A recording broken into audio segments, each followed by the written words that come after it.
What's up, guys? Nicole here from Canadian Women of the Outdoors. I'm just doing a little bit of an intro into this episode. We are currently working on a proper intro.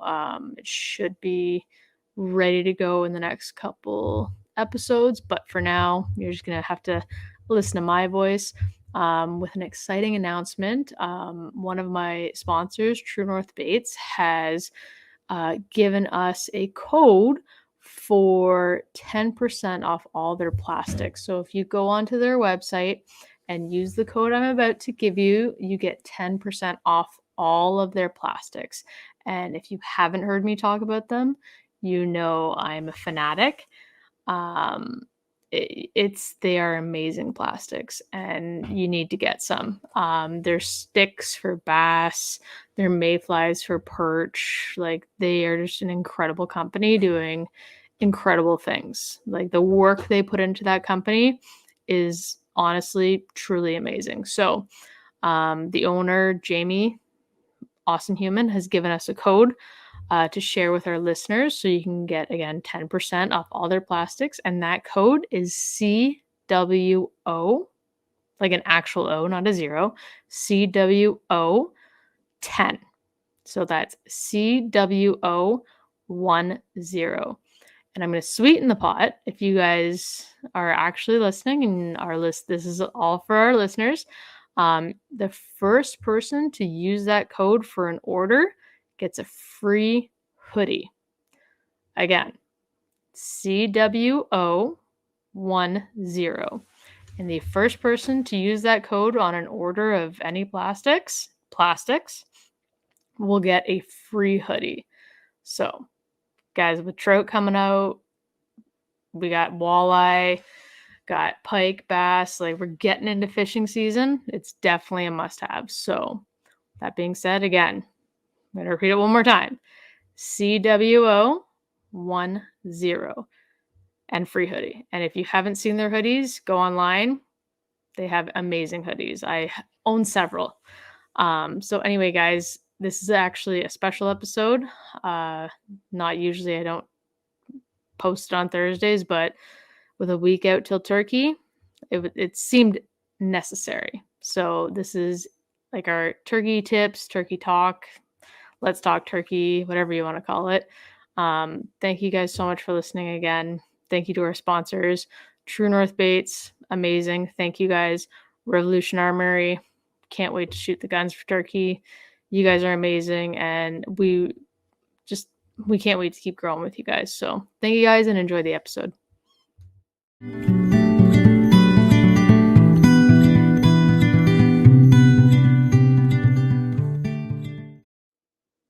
Hey everybody, welcome back to this is actually a special episode of Canadian Women of the Outdoors.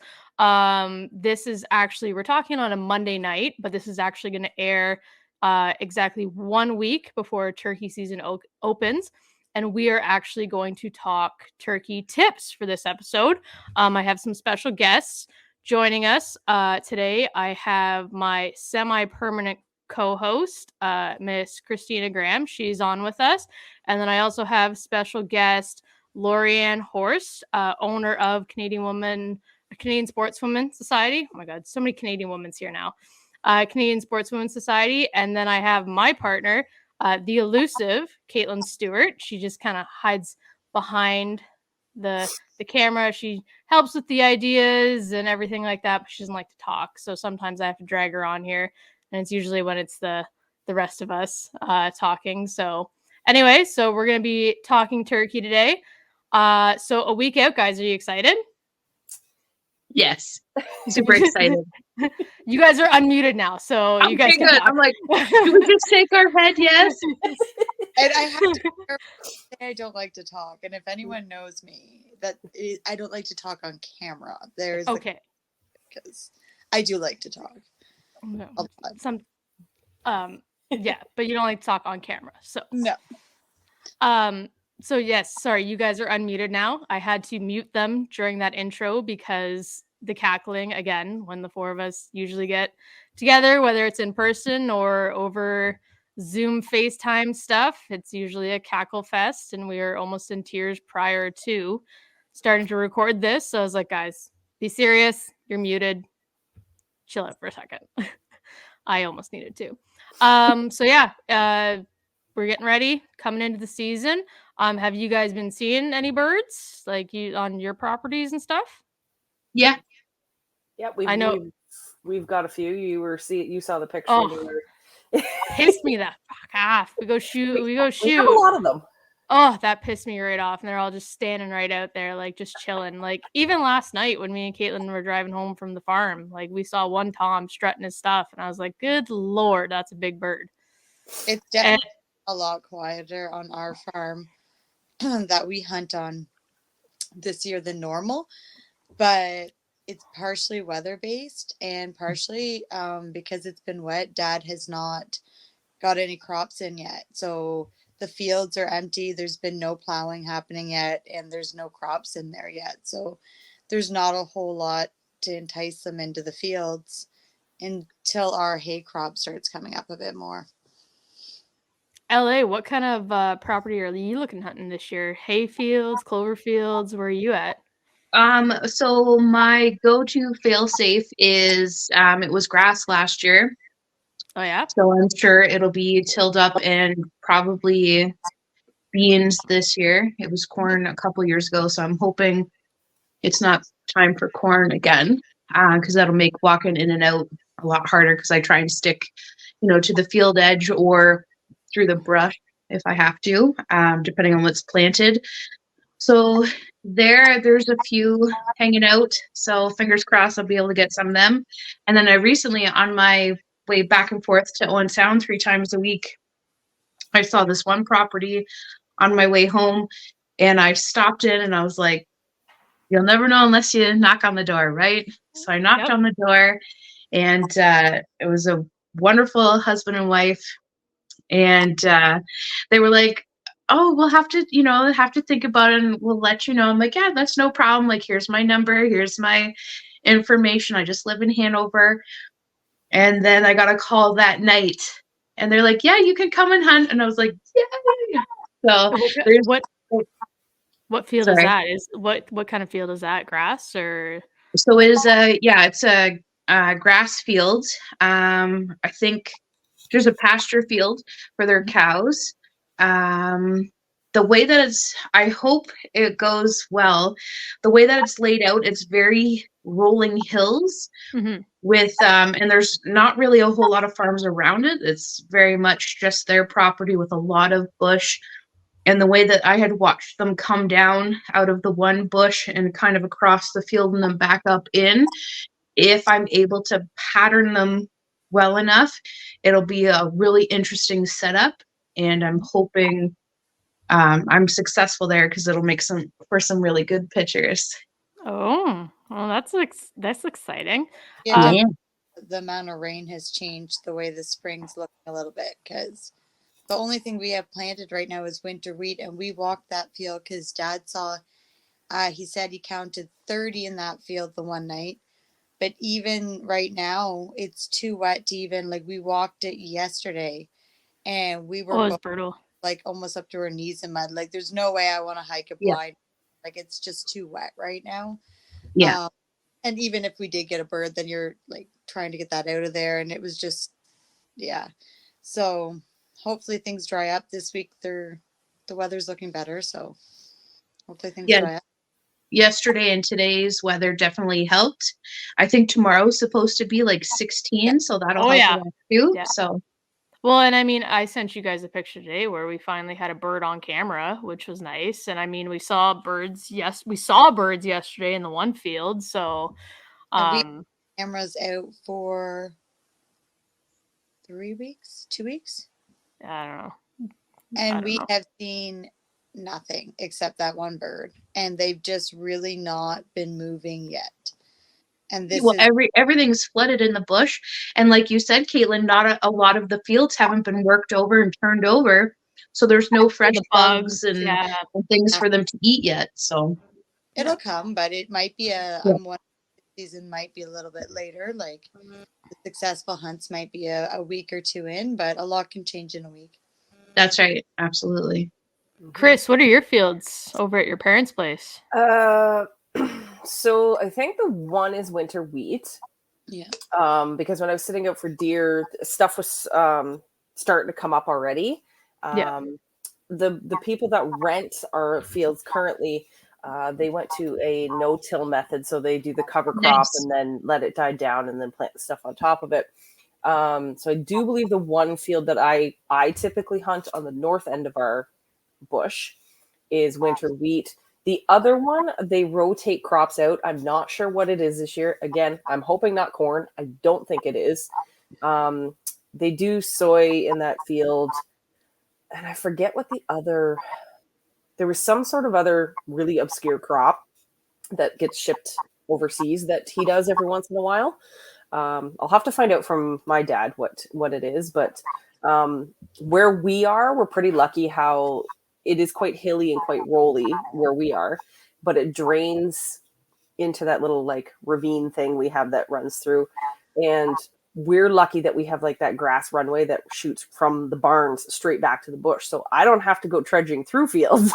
I can take a straight shot straight back to the bush, and then from the bush, if I go south in our bush, there's trails all through. If I go north, then I have to bushwhack to get through. But typically, the turkeys that we see, they come down and along right in front of our camera because we see them spring, fall, winter, summer, doesn't matter. We catch them on our camera. That where we saw them when we were shooting? Yeah. That. So. And there was like quite a few birds there that There was day. 6 that day, and then Ty showed you the pictures that we got on the camera after that. Yeah, where there was more, like 20 of them. Yeah. So there was some nice birds going on that day. Yes, we do. We do tend to collect decent birds where we are. That being said, probably when we go to sit out, we won't see a thing. Yeah, that's usually what happens. That's usually how it goes. Yeah. So in your vests, what are you guys rocking for calls? Well, I've got a few questions about what's in your vest, but for starters, what are you guys rocking for calls? So I typically run. I typically run either mouth call and or like a trough call or a pot call. I cannot do a mouth call for the life of me. Still can't figure it out. Even when I went to your first intro to turkey, what was that, 5-6 years ago? Mm-hmm. And I tried the mouth call and I gagged and choked on it. Still hasn't changed. Can't do it. Can't do it. I can make so many jokes right now, and I'm trying really hard. I mean, you can. Really it's okay. Hard not to say anything. It's explicit. I mean, on the social medias and on the Apple Podcasts, it does say explicit content. So if you really have to, I'm going to behave. I'm going to behave. Oh, Jesus. I mean, I am dating a woman, so that might tell you. That might tell you all you need to know. Anyway, so no, I'm behaving. I'm being good. So yeah, okay. Brand, like what call maker are you going with? Are you going with a mix? So typically we have TS custom calls for the mouth call, or I have Naughty Beaver. Because he's able to make me the non-latex ones. Yeah. Because I have a latex sensitivity. So yeah. So yes, I typically try and run the latex-free calls. Chrissy, calm yourself. I was gonna say, Chrissy, stop it. I'm trying. Her camera's doing this. She's gonna have to mute herself. Like, nope. Yeah. And then either TS custom call, mouth call, or Naughty Beaver mouth call. I also have a Naughty Beaver trough call that he makes. I don't know if anyone. He's been making these for a couple of years. Yeah, I was gonna say, this is like some of the old school, like traditional style, like old school, new school type thing. Yeah. And then I'll also have like a crow call with me as a locator call. Yeah, just to see where they're at. Chris, I mean, what are you running? I know you haven't really turkey hunted before. So No. this is your first year. What are We're you doing setting this up with? journey together. I am fine. using whatever I am stealing out of Ty's vest. I know he has a box call.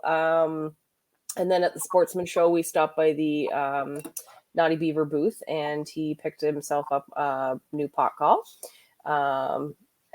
Hopefully he doesn't listen to this podcast, because when he's not home, I have been stealing it and like practicing. Good girl. He Yeah, doesn't know as you that. should. As you should. You know what? He should be getting you a call from Mr. Chris. Well, he asked when we were at the show, and I was like, "No, I'll steal yours. Like, it makes no difference. It's a call." And see, here I am. Like, I ended up getting Caitlin her own like custom Naughty Beaver call for Christmas. Like, I was like, "No, you're not taking mine. Here's your own. There you go." You don't like to share. No, I don't like to share. I don't like to share. And I mean, yours is cool. So Chris of Naughty Beavers actually does a lot of cool custom colors, and he can put pictures and calls and stuff like that. Like, if you don't follow Naughty Beaver Call, you should. He does awesome work, and his calls are actually fantastic. I've been running them for a couple years now. But for Christmas, I got Caitlin a custom like purple and teal type call. Completely, he colors it, and they are just awesome calls. So definitely need to follow him. That's what we're running this year. Again, I can't do the mouth calls. I just stick to the pot calls, and then we got a crow call as well. Though we keep forgetting it in the truck when we've been out there trying to find them. We keep forgetting it in the truck, but yeah, that's what we run for call wise. I also, in my vest, I have still from the very first intro to the turkey hunt, the orange turkey condom thingies. Yeah, the turkey toques. Yep. Yeah, that's what they're called. Yeah, I just the turkey condoms. Yeah, I still have those in my vest. Still have a couple of those. Yeah, and then ammo wise, what are you guys running? Chris, you haven't patterned your gun yet. I know, and we'll get to that in a second. I know. I'm excited. We'll get to that in a second. LA, what gun are you running? What do you have a special choked for it, and what ammo?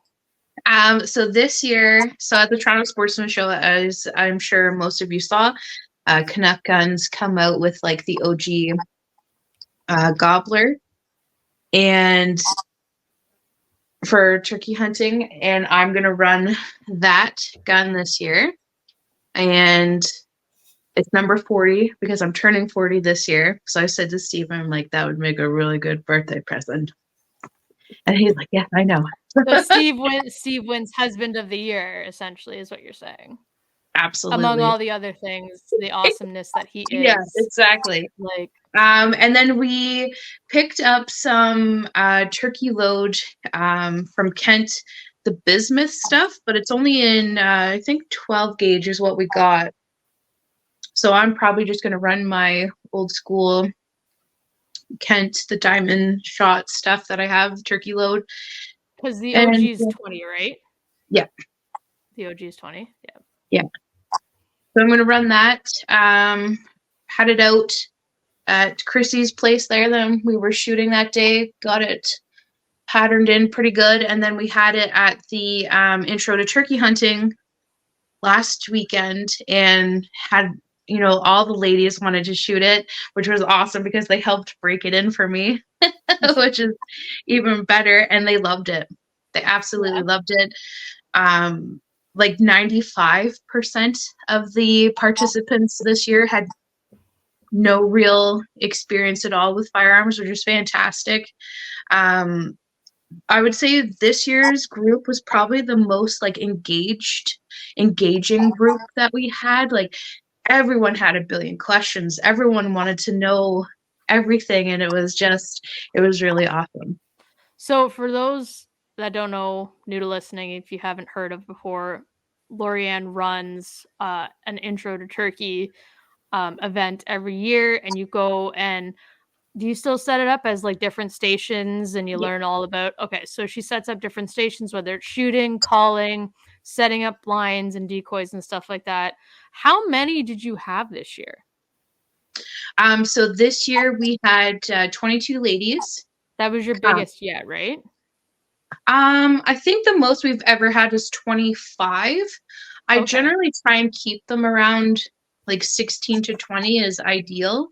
But this year, like I said, we had 22 because we always try and encourage whatever range or gun club we're having it at or wherever we are. We always, want their members to have, X amount of spots available to come out to it because it's being held there in their home field. So we want their members to be able to experience it.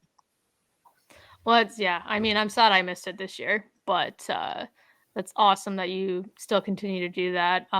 Side note, you're doing waterfowl again this year, right? An intro to waterfowl Yeah, as we're going well? to do an intro to waterfowl hunting at a gun club this year. So it's going to be set up a little bit differently because it is a smaller gun club in Walkerton.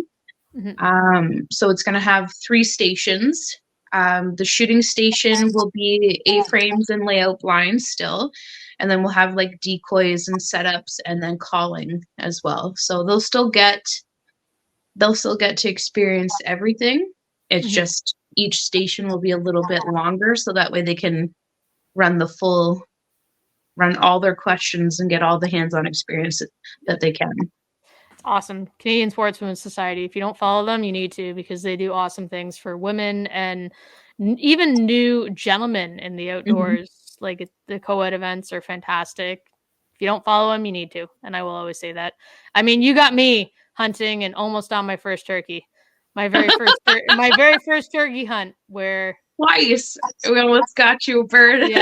Yeah. My very first turkey hunt is just definitely memorable because I just stood there and I remember you in the background, just shoot it, take the shot. And I was like, I can't breathe because the gobble scared me.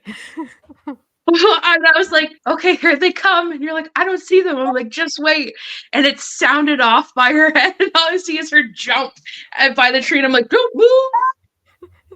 Don't move. And then you almost got attacked by the raccoon. Yes. Yeah, it was a very memorable first turkey hunt for me. That's all I got to say. It was, absolutely. And yeah, now here I am 6 years later preparing myself, which is fantastic. Again, these are things that you do for women that are amazing. Like 6 years ago, would not have gone out on my own. 6 years later, after I've hunted with you a couple times, done your intro stuff, and now I feel comfortable, I could sit in a blind by myself. Like, got my decoys, got my blind, got all that. Like, that's because of you. So like, don't blame me for that. Don't blame you. I appreciate that. Yeah, thank you. Well, and even like Caitlin attending your event last year, like someone who's again not hunted. And well, Caitlin honestly has always been interested in wanting to get further into hunting. She just was in a situation in her life where she wasn't really allowed to, but now she is. So yay. Yeah. And it has had its own hurdles, but like else, you just find ways to overcome them. Like this year, I am still running a bow for my hunt, or I will be gun sharing because although I have passed my POW, other things have come up, and that's fine. There is still ways to make that hunt happen. So I've got my crossbow, and Nicole and I will be gun sharing her gun, which is fine because in the time that I've been gun sharing, I have learned a ton. And now that I feel that in the next, hopefully 6 to 8 months, my PAL should come through. Not a problem. Hopefully for waterfowl. Yeah. And then because I've had this time to experience hunts other ways, I feel really comfortable now that I would feel comfortable going out on my own because I've had a lot of experience other ways. So even if you have to put some things on hold, it doesn't mean it has to be an immediate, like, no. If you can't, get your PAL right now for whatever reason, you can still hunt with a crossbow. There's still other ways to get out there. So just And find we've a been now I'm still learning my crossbow. I So scoped myself with your crossbow. That was you got your terrible. black eye a I little on my crossbow. So I was like, really, rookie? Yeah, I did. Here I am, like I set it all up for her, and I was like, yeah, like I set it up, like being the He-Man on campus. I set it up, take the shot, boom, Whack. like it, like right in my eye, and I'm like, Like nicely and done. it's still painful. Like Yeah, and I 3 weeks buy later. more bolts because I definitely hit a rock with one of them and they did not survive. Oh, So You it's like, learn though. but you learn, and that's the biggest message that I give anyone getting into this, and like all those girls knew this year in your intro to turkey is that don't feel just because you've never done it like Chrissy, this is your first year, it doesn't mean Yep. anything. You have just as much chance at Yep. getting a turkey than someone who's done it for 10 years. That's Because right. Yep. so much of hunting is and fishing, there is always going to be that luck aspect. You hit the right weather day, you hit the right field with the right crops planted, you hit like that is something that no matter how much experience you have, there will always be that component of luck. And we ran into last year, our birds were roosting in our neighbor's field, which runs, our tree line is here, and we were walking along here, and they kept going back to roost just over the tree line.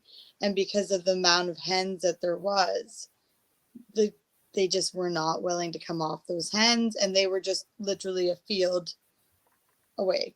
They were right there, and we were walking back the one time from our blind, and I yelled at Nicole to hit the dirt. I said, get down. And there was just like all the turkeys just sitting in that field. And we're like, they were there, but we're hoping. Pull them.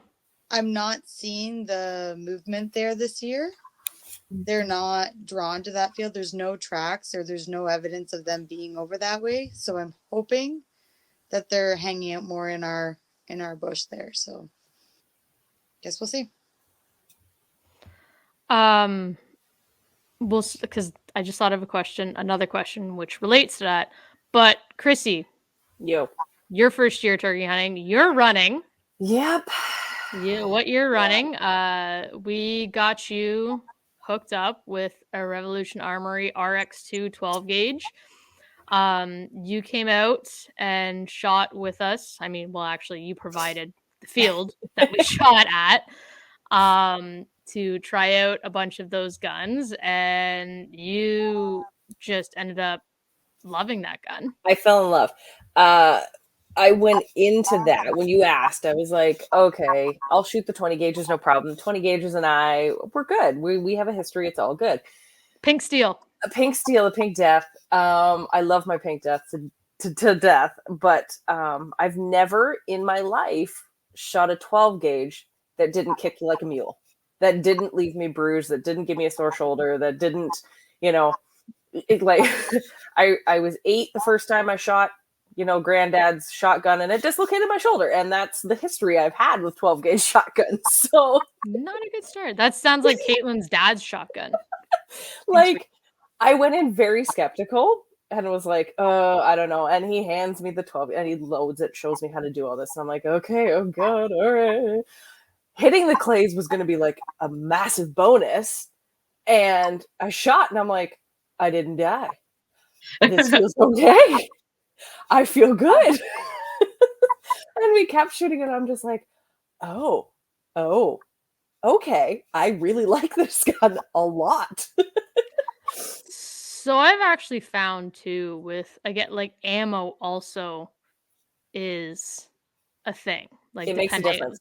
It makes a it massive difference. does. Like I have Massive. found so I shoot Kent, that's all I shoot, because I have found over the years that Kent, no matter what load it is, whether it's turkey load, whether it's waterfowl load, target load, it always has a lower kick. And LA, I'm sure because you've been shooting Kent like yeah, for many years. Yeah. yes, and it's definitely like a lower kick. I think it was the one hunt you gave a box of the Kent or something like that, and Mhm. that's when I noticed. I was like, "There's no kick to this. Like, this is I'm okay." Like Kent definitely has not a terrible amount of kick.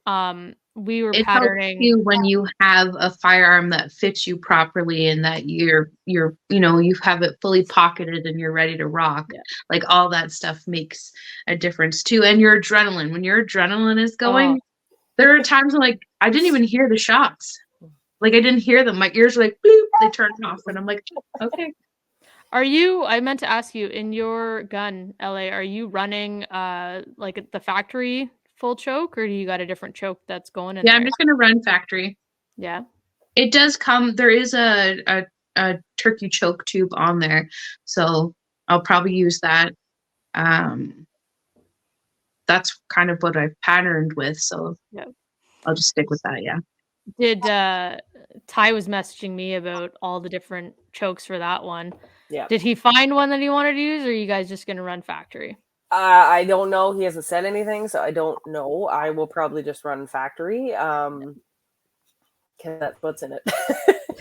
I mean, Yeah. we'll play around Yeah. when we go to pattern it. I'd like to try some different stuff and see what works and what doesn't work. So Mhm. Yeah. definitely Well, gonna do that. I've got some ammo for you guys to try through that one.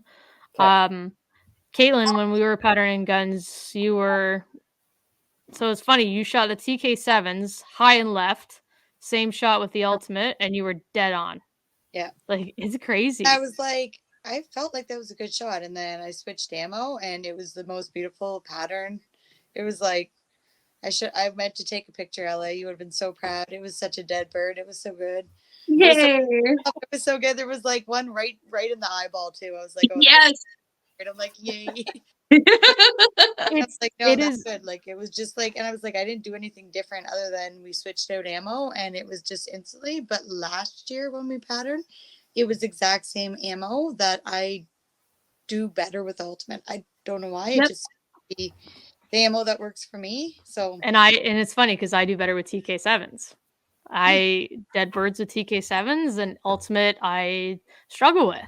And it's crazy how ammo actually makes a difference for people. and maybe it's 100%. who knows, but does it matter? No. So if that's what you're comfortable with, then you run it, right? Like if that's your lucky ammo or what you have good luck with it, then just go with what works for you, because that's all that matters. And what feels good when you're not like dying. I mean, at the end of the day, if there's a bird in front of you, you're not probably feeling anything because it's adrenaline, and you're just like, oh, okay, we're good to go. Or you're like me, and you're not breathing, and like you're way too excited, and this is what happens. But okay, decoys. LA, your decoy setup. How do you set up your decoys? Does it change throughout the season? Yes, in a way that if I've done my homework and scouted, and I have to reiterate, like scouting is the most important part of turkey hunting. Well, we have been in Um, the bush a lot the last few weeks scouting, right? Like it's huge. yeah. Oh, absolutely. That's number one. So if I'm able to set up on their travel course, I might have a hen decoy out maybe. If they only come out in this one section in the morning and they kind of cut across a field, then I normally run Real Geese Decoys actually has silhouette turkey decoys, and I have two hens and a jake, so I'll set them up kind of in a triangle. That way when they come out of the bush, they see that there's three birds there, and as they come closer, it kind of looks like they're starting to posture a little bit. So then most times they'll be like, oh, okay, we gotta go in, we gotta go check those ladies. So Yeah. that's what I run. Yeah. Chrissy, do you guys have your decoys? Don't ask me what they are because I don't know. I know he's got a couple of heads. They're I'd have to ask That's him fair. what That's I'd fair. have to I ask mean, him what brand. I don't know. I don't think I don't know. their They're heads like like it's like that rubbery type thing, and it's got this stand that goes in up in the middle of it, and because usually I like to annoy him, so I like take it out. I'm like flinging it around in his face, and he's just like, "Can you just not?" But Never mind. I know keep it So clean, keep it clean, man. Be like, how do you like this dangling Like, snoot in thank your you. face? How does that make you feel? Send snoods. Yeah, it's almost send snood season. I want that on a t-shirt so bad. Just send snoods. It's gonna be the name. That's gonna be the name of, like, whenever we get a boat. That's gonna be the name of it. Send snoods.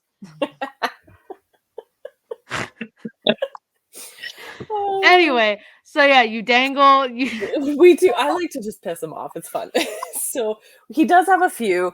Again, I will be stealing whatever he has since this is my first time out. I don't feel the need to like be like, oh, I need to go buy X, Y, and Z for Well, it. I mean, you're married by virtue. Everything he owns is right? also What's his is mine, and what's mine is mine. So I think with decoys too, like it's like anything, you could spend a ton of money on them. And again, I mean, sure, some of those decoys out there that are top end are gorgeous, but they don't always, the birds come in the field every single time, because if the birds aren't there, the birds aren't there. So I think you're better off spending the like effort in the patterning and knowing where your birds are and knowing their habit and stuff like that. Yeah, if you have the money to spend, great, but don't get discouraged if you don't, because you get what you can afford and what works for you, and that's okay Yep. too. And there are decoys out there that are inexpensive. Like, yeah, they're not Yeah. top of the line, but there are affordable decoys out there. Like, yeah, ours was not expensive. And again, we've only got a couple of them because we don't necessarily need to put them out But because if you do your work, we know where our birds are. We know where they come. They have that pattern, and it's like almost like clockwork. Yeah. When we catch them on that camera, that's kind of what I call it the peninsula on our bush line. It kind of juts out a little bit. That's where we sit for deer, and most of the time that's where Ty sits when he does turkey. He will kind of wander into the bush a little bit if he's not getting results. But we know where our birds are, so we don't stereotypically need the decoys sitting out there. But yeah, ours aren't expensive, but they work. we're still trying to nail down our birds. Just because our birds are, like, they're all over the place. I've seen them in every field on that property. So this year we're actually gonna try and run two hens and a decoy, or two hens and a Jake, in the hopes that, like, a Tom gets all pissed off that this Jake has two little ladies, and he's like, "Well, what the hell's this shit? I want to be involved." Like, that's the hope. Like, we've like I said, we've seen them in every field. We've got cameras up in multiple different places, and we keep moving them, but we haven't been able to nail 100% down. I think what I They're struggle with where we hunt is the 100 acres runs this way, and we have very unpopulated farmland on both sides of it. So what I have noticed is I think we have several flocks of turkeys that actually run between all three farms, not just staying on, like, if you have a farm that has a lot of residential area around it, those birds are going to stay kind of pocketed on that farm. Yeah. But because our birds have so much, there's probably about 300 acres there that they can roam between, that's very forested and very quiet farmland. I think they move a lot. Because I've seen the one that we saw, I'm pretty sure it was the same group. We saw Mom and Dad's farm the other day. They were actually across the road a couple days before, just across the road. And I think we watched them, well, yeah, last fall, we watched them go from our field, and they cross the road, and they go across the road to the neighbors. So it's just catching them at the right time of day when they're on our property. So I've actually started like a log book where I'm writing down the time that I'm seeing them, trying to nail them down when they're crossing over. True story. She's I have quite determined face. You're putting the work in. That's the main thing. Whereas, yeah, our property's it's a corner piece of property, and we have neighbors on either side of us, and our bush is to the back. And as with deer, as with turkey, they kind of use it as a sanctuary, and it has been for years because we didn't hunt that property for years. Up until recently, but they have like their runway through, so you have the deer highway. We know where it runs because it's well worn, and the turkeys have always come along that tree line, like across the bush line and up and then into the bush to roost every night. So different layouts. Damn. Well, I'm getting more and more excited, and it's kind of sad how excited I am. Final question of the evening. We're gonna finish it off with so if you harvest a bird, or if you have harvested a bird, whatever, what is your favorite recipe for wild turkey? LA, that's to you first. Ooh. So that is so hard because Isn't it though? it really is, because we've had them where we have had them like stuffed, where we've kept them whole and packed them full of like celery and apples and raisins, just, to keep the moisture in there, and basted them with apple juice and all the seasoning. But I gotta say my all-time favorite was probably Steve made this smoked turkey breast, but he marinated the cubes in like a spicy pineapple sauce and wrapped it with bacon. Okay. Yeah. It was delicious. That sounds pretty tasty. You had me at pineapple though. I can tell it's right behind you. Oh yeah. How long did it take you to notice that the frames were out of order? When was that? Oh, Did you guys not notice? I did the one time. I thought they're not out of order. no, They were. Now. and I thought I hung it up wrong. Oh. No, it was me. It was me. Oh, you came in and you were a shit disturber, is what you're telling me. Yeah. When did we do that? I know. We did that at the Super Bowl party. What So it was. how long did it take you to realize? I actually noticed that. I thought it was me that did it. And I was like, So did I.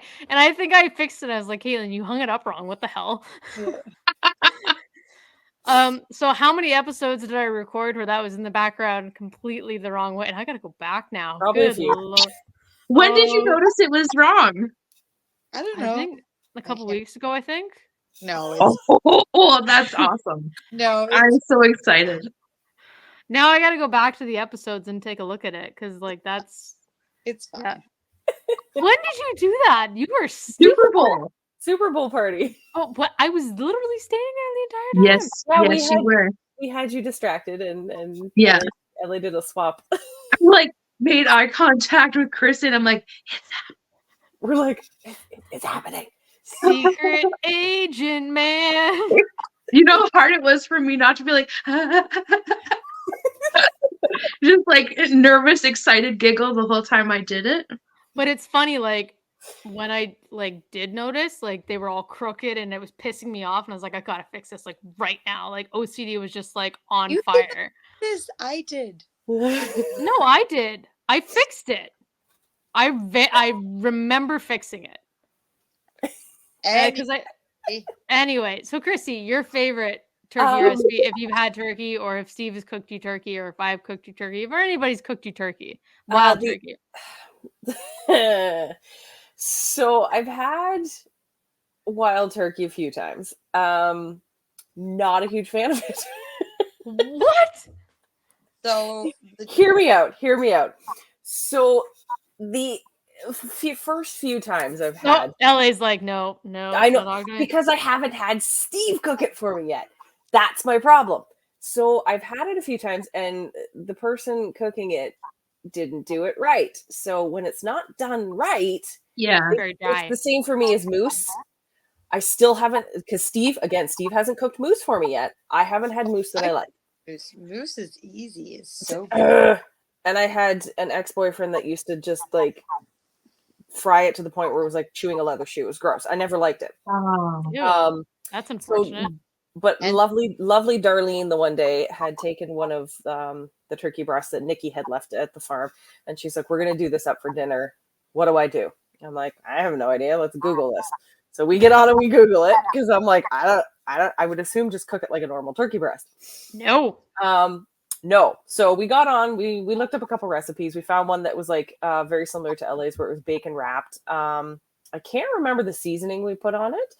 And then we basted it and did the whole thing. And it was actually really good.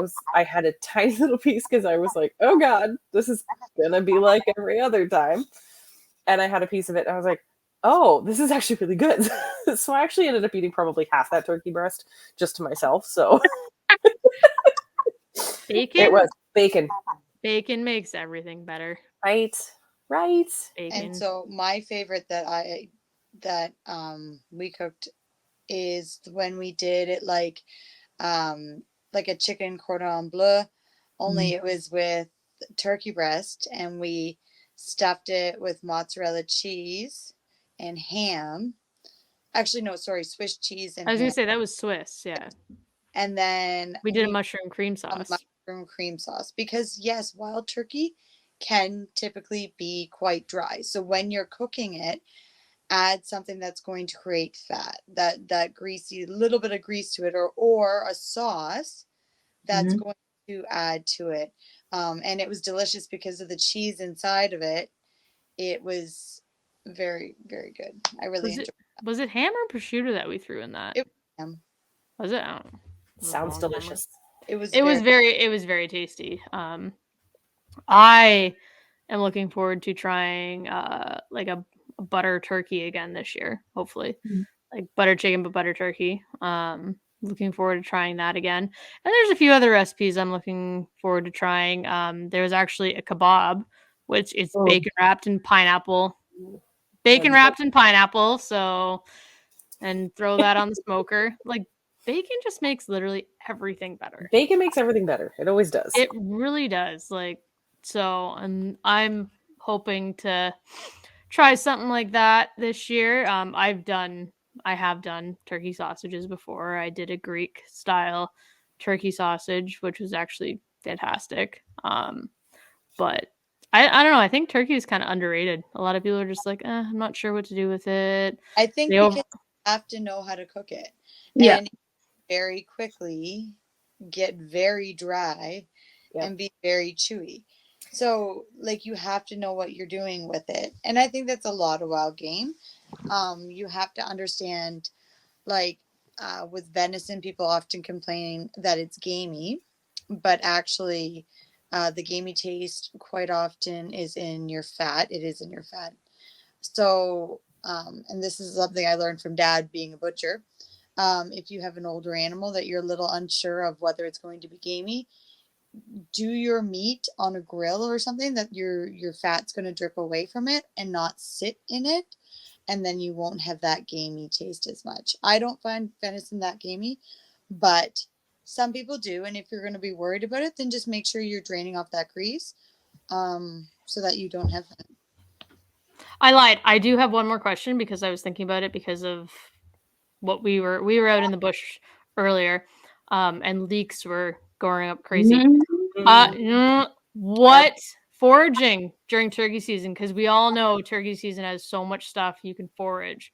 What is your favorite thing to forage during turkey season, and how do you utilize such things? Lorianne, I know you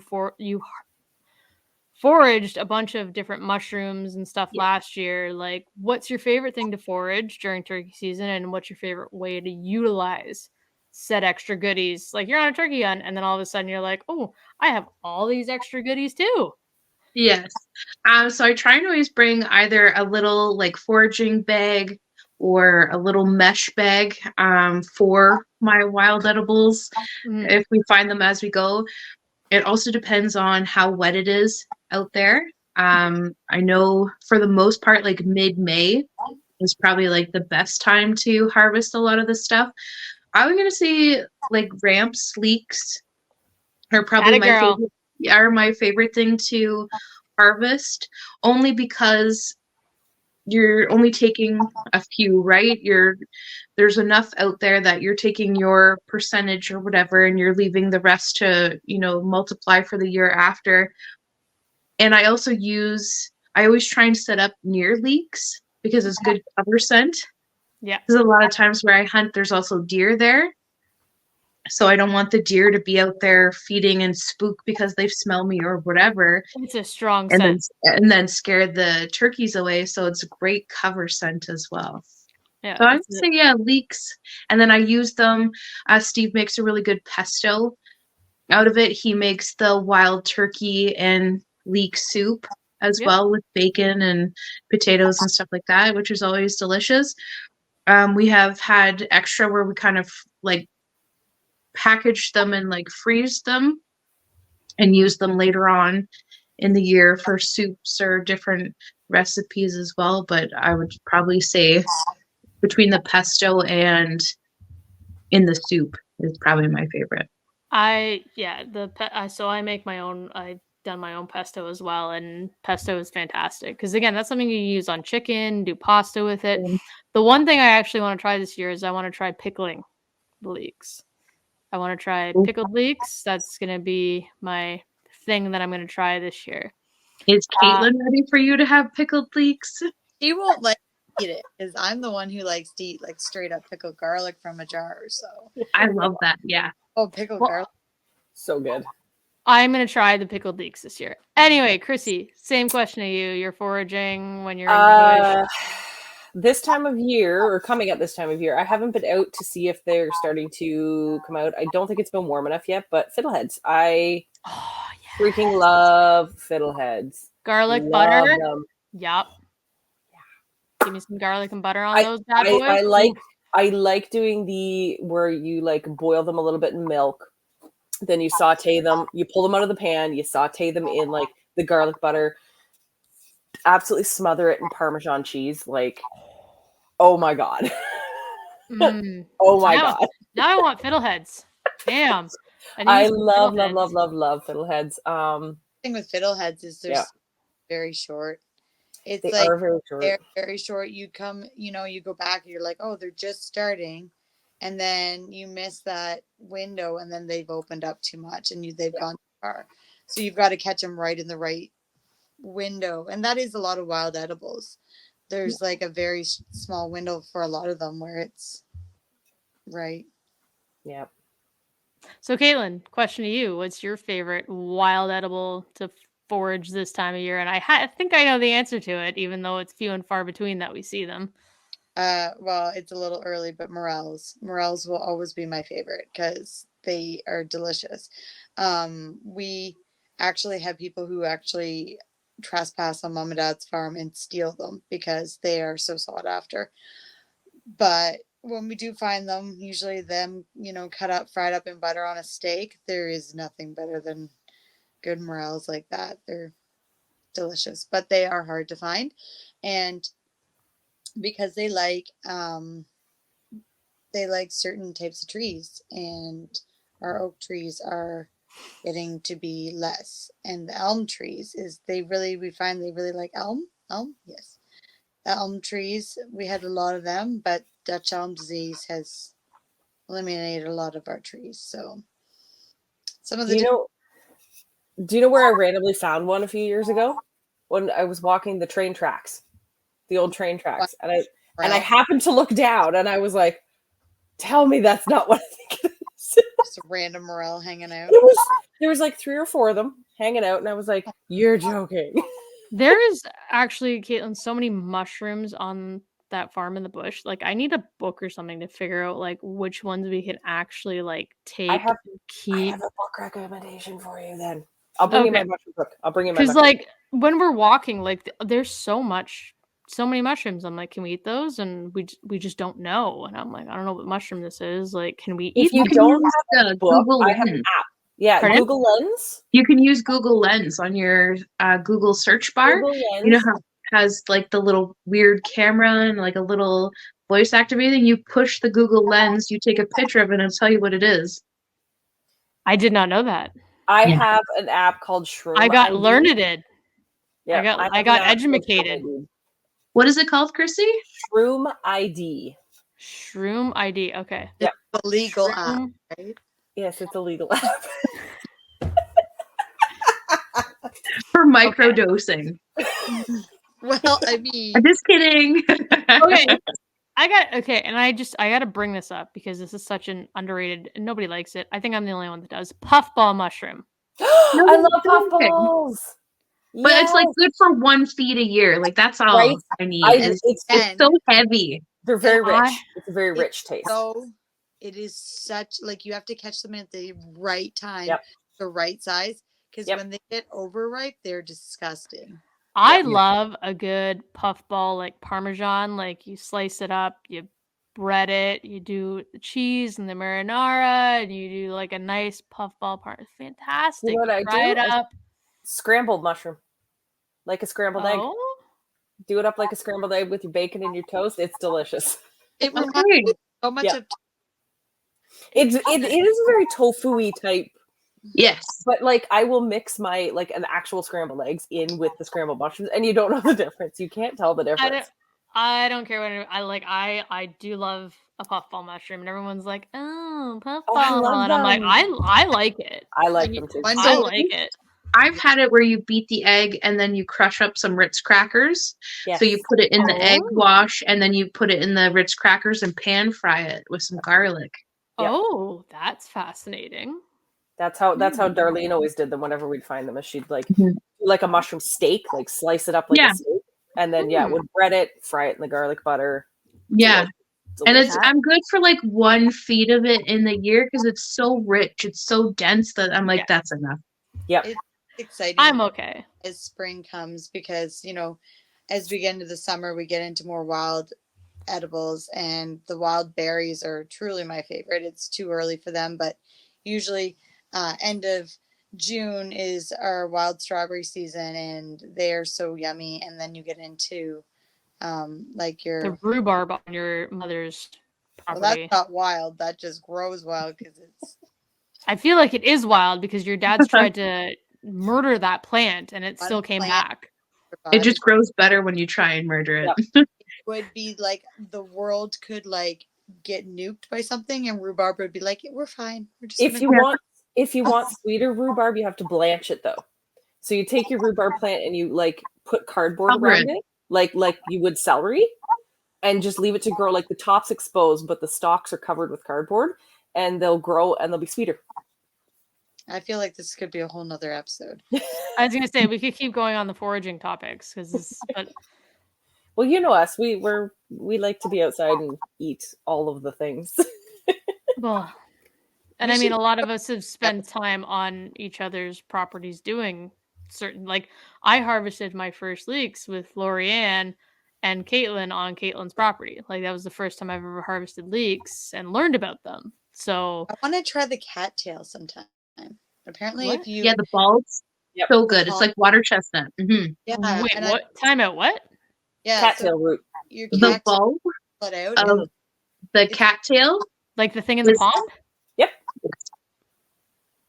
You can If eat you're that? if you're able to pull it fully out, it almost looks like once you peel the skin off of it, it looks like a giant water chestnut, Mm-hmm. and it Okay. slices up. It's so good. Okay. Nicole, Mhm. almost every part of the cattail is edible. Yep. I know. There's so much that like I would like to try. Well, I mean, I also didn't know there was like 8,000 different species of bees, so that was just We're educating you. It's okay. I'm getting edumacated. Your hair color is showing, honey. I'm from the city, okay? We do content. No, don't blame it on that. I would say you're a dirty blonde.